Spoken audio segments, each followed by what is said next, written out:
Welcome back to Digiburst, guys. Today I just wanted to showcase my top 16 deck list from yesterday's Ultimate Cup Oceania.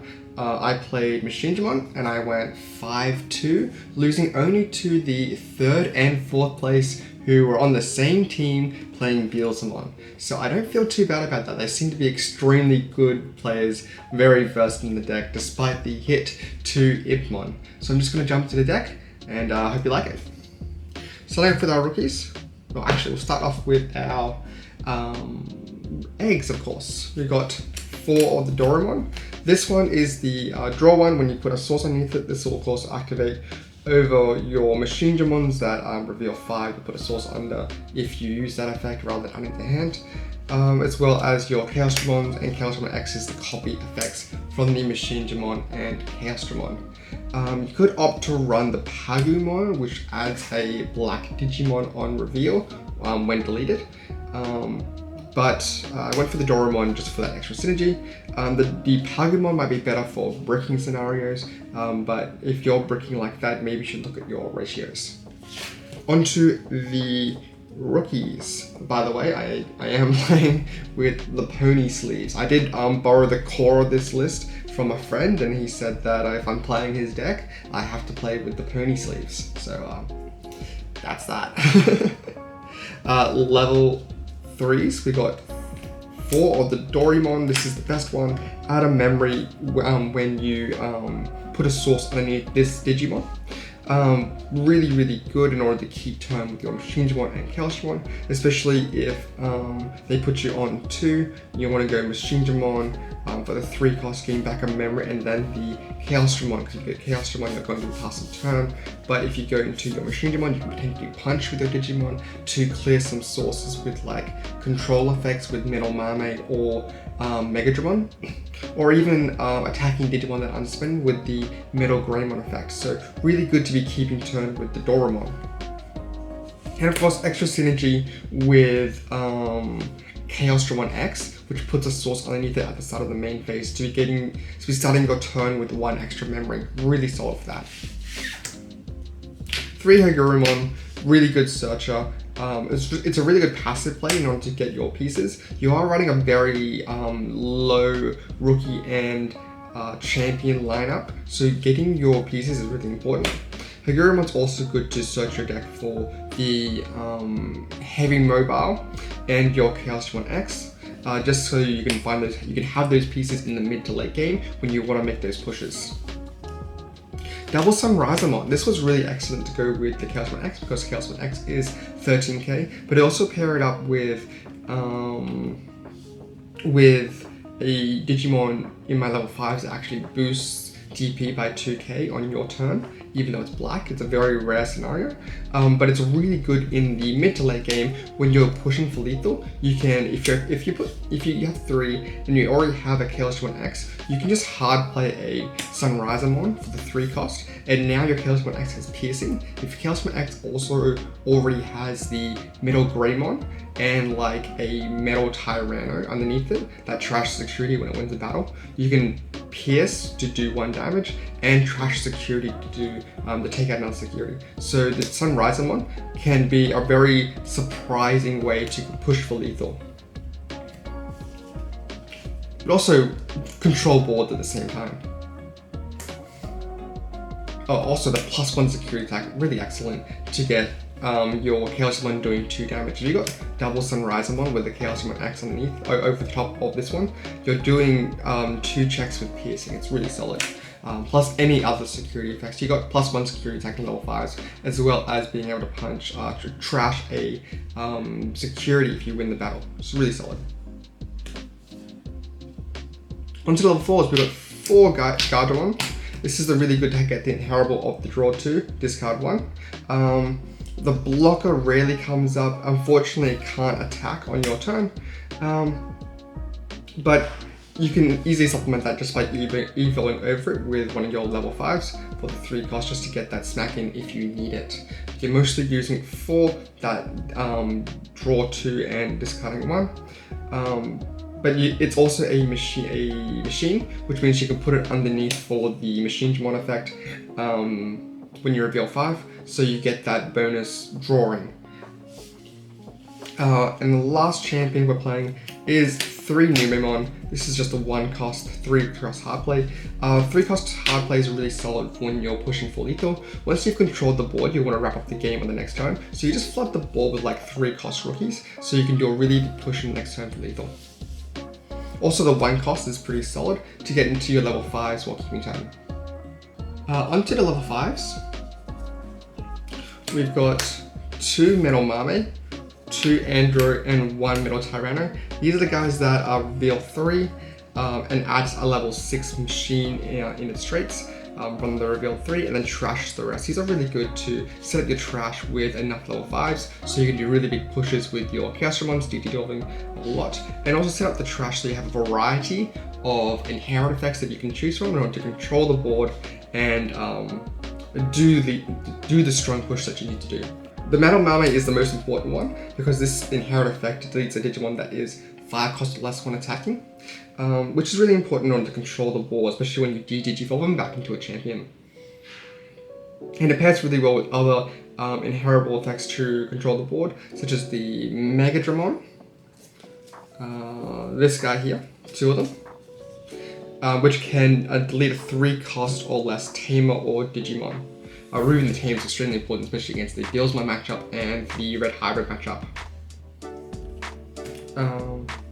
The other ones are the Metal Tyranno and the Andromon. The blocker and the reboot effect isn't so important because these effects are pretty common amongst your lineup. So that's why you're only playing the 1 Metal Tyranno, because you do get reboot through other ways. Other level 5s we're playing are the Megadramon 3 cost gains blocker, a Gigadramon that has a reboot inheritable and also jamming, 2 Metal Greymon, really solid for punching Digimon controlling the board.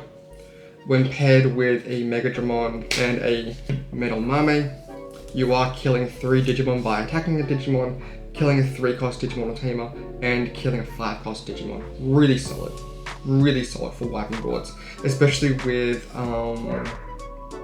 Attack of the Heavy Mobile Digimon. Really solid in that way, because you can surprise their opponent, wipe the board, and even if you give them a lot of memory, you are still you're still in a significant position to wipe their board again if they can't clear your Chaosdramon that has 3 sources underneath it, 1 protection basically. Or if you're able to keep turn with a Machinedramon and then evo over into the Chaosdramon after punching with the Machinedramon, you'll have like 8 sources, and that is nasty. 2 Metal Tyranno. If you win a battle, you can trash security stack. This accounts for when you block or when you attack a Digimon. Remember, you have to destroy the Digimon. So if your opponent has a way to protect it, say in a mirror match, it is not going to prop. It's also got the on play when Digivolving effect to stun an opponent's Digimon. If you have a Tamer, so that suspends them, and then if you have a Tamer, it suspends them until their end phase, so it doesn't unsuspend until their end phase. Really solid in that regard. It only came a couple times to stun them, but in those times it did. It was really important. That was in the Machinedramon mirror match. But the trashing effect is really good to deter your opponents from punching, and also punish your opponent for when they need to push for lethal, so you suddenly have lethal then as well. Volcanodramon, this sync is really good for the late game when you want to do a really big push for lethal, especially under your Chaosdramon X, with your Sunrisermon to have piercing, +1 screw attack, and +1 screw attack from this. Also paired with the Metal Tyranno, you're also going to be trashing a lot of cards, or getting rid of a lot of their security. And final, last level 5 is the Black Machinedramon.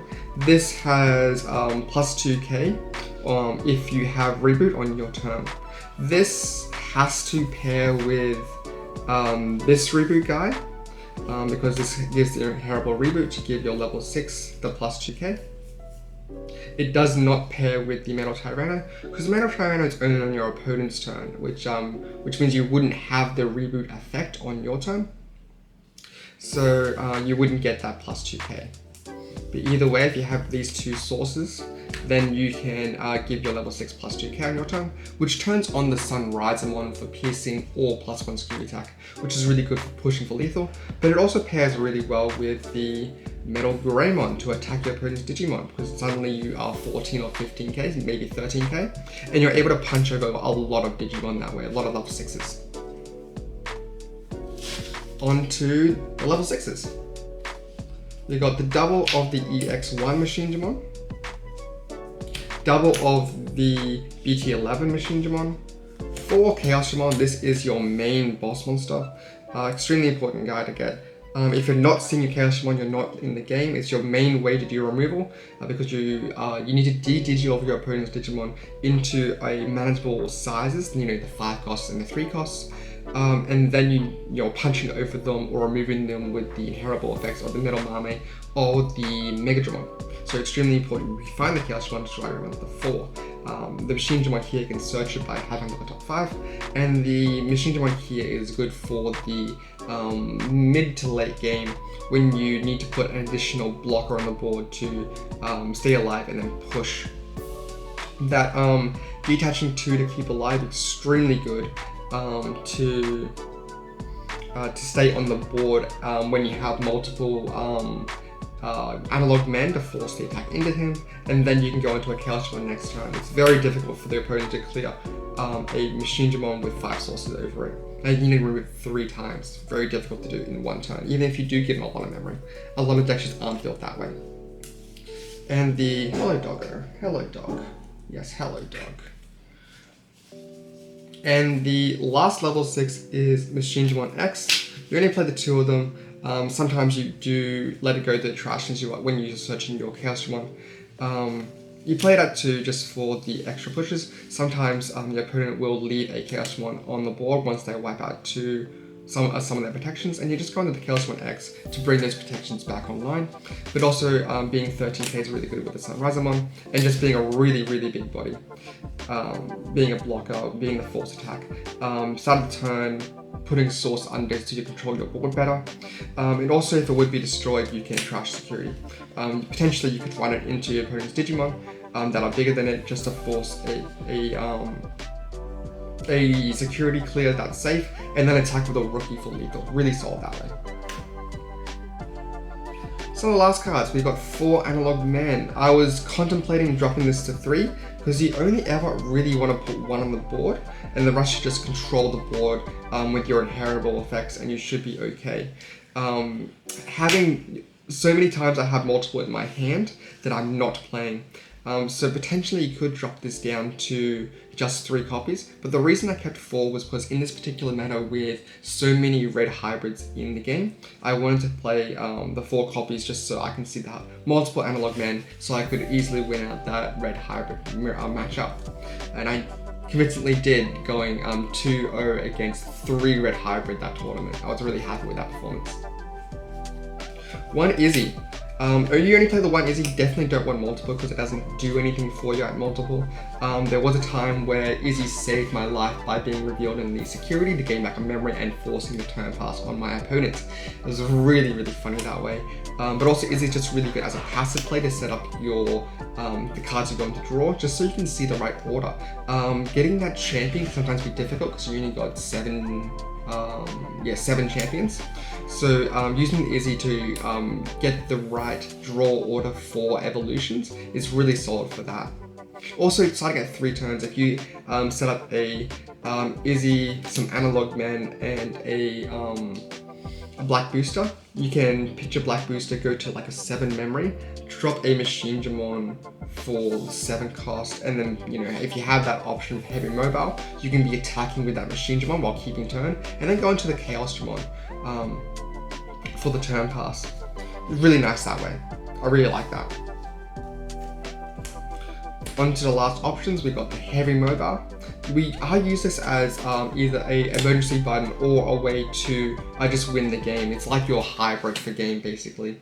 But it's also got a really solid security effect to delete a Digimon on your opponent's side of the board by discarding a Digimon with the same play cost or higher. Really solid. There's a moment where Red Hydra was trying to do a big push, and they just left a, they had a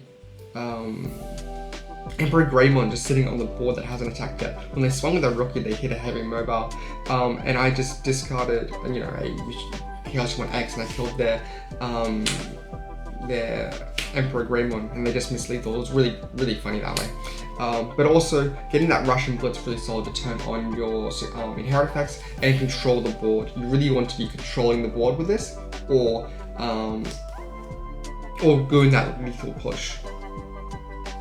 And of course, you need to have a source underneath your mobile Digimon in order to get that Blitz and Rush. So usually you're going to be using your EX1 Machinedramon, but sometimes you can use your Machinedramon that is BT11. If you are really desperate, that's the only card in your hand, and you need to do that lethal push. Because most of the time when you reveal 5 cards, you're going to get a Machine or Cyborg. And the final cards is 2 Black Boosts. Black Boost was really solid in order to find your pieces. Really good to get that champion when you needed it. Sometimes really good to just a pass turn to have that extra bonus to memory, so you can go into your Machinedramon later while keeping turn. But also, sometimes you need to find that you're grabbing that level 5 as a passive play, just so you get that Analog Man discard for that level 5 later. Really solid. Overall, I think this deck was an excellent choice for Ultimate Cup. My only losses were to Beelsmon, which played extremely fast despite their hit to Intmon. They seemed like extremely experienced players, and the team from No Pants Gaming, shout out to them, they have several top 8s from their teams. Like they like a good dozen. They're extremely good players. So I wasn't too bummed out about losing to them. But I think this deck could definitely do a little bit better if I wasn't so challenged by such great players. But if you want a more variety of Machinedramon lists, check out the first place Oceania list. I thought Eggman would have covered it. They have a very different build from this list than I have, and I think that'd be worth testing if you want to mess around with some ratios. But otherwise, I think this is a really solid list. And I think you'd enjoy it if you want to play. This was an extremely fun deck to be playing because it's so swingy. Other than that, subscribe, and I'll see you next time.